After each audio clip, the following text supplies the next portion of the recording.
भारत जोड़ो यात्रा में आरबीआई के पूर्व गवर्नर रघुराज राघव ने राहुल गांधी के साथ कदम ताल की ओर और बीजेपी के निशाने पर आ गए हैं। बीजेपी ने कहा कि जो इनाम मिला था उसका फर्ज भी निभाना होगा।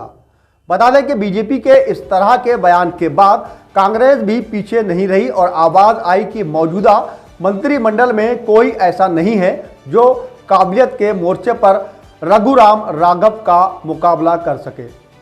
इन सब के बीच अपनी यात्रा के दौरान राहुल गांधी ने स्पष्ट तौर पर मोदी सरकार की आर्थिक नीतियों की आलोचना करते हुए कहा है कि उनके मुताबिक मोदी सरकार की आर्थिक नीतियों से देश का बुनियादी ढांचा कमजोर पड़ गया है।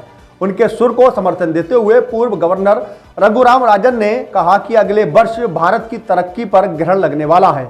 जिस तरह से इंटरेस्ट रेट में इजाफा हुआ है वहीं 5% ग्रोथ रेट को हासिल करना मुश्किल होगा। रघुराम राजन ने कहा कि ग्रोथ नंबर के साथ समस्या ये भी है कि आप किस संबंध में माप कर रहे हैं। पिछले साल आपकी तिमाही खराब रही और आप इसके संबंध में माप कर रहे हैं तो आप बहुत अच्छे दिख रहे हैं। जो आदर्श रूप से आप 2019 में महामारी से पहले देखा जा रहा है कि अभी भी और देखें, और यदि आप 2022 की तुलना में देखें तो लगभग 2% वर्ष ये है कि हमारे लिए बहुत कम है। मंदी के पीछे कारण के बारे में पूछे जाने पर आरबीआई के पूर्व प्रमुख ने कहा कि कोविड-19 महामारी समस्या वजह थी। उन्होंने कहा कि देश विकास के लिए आवश्यक सुधार उठाने में विफल रहा है।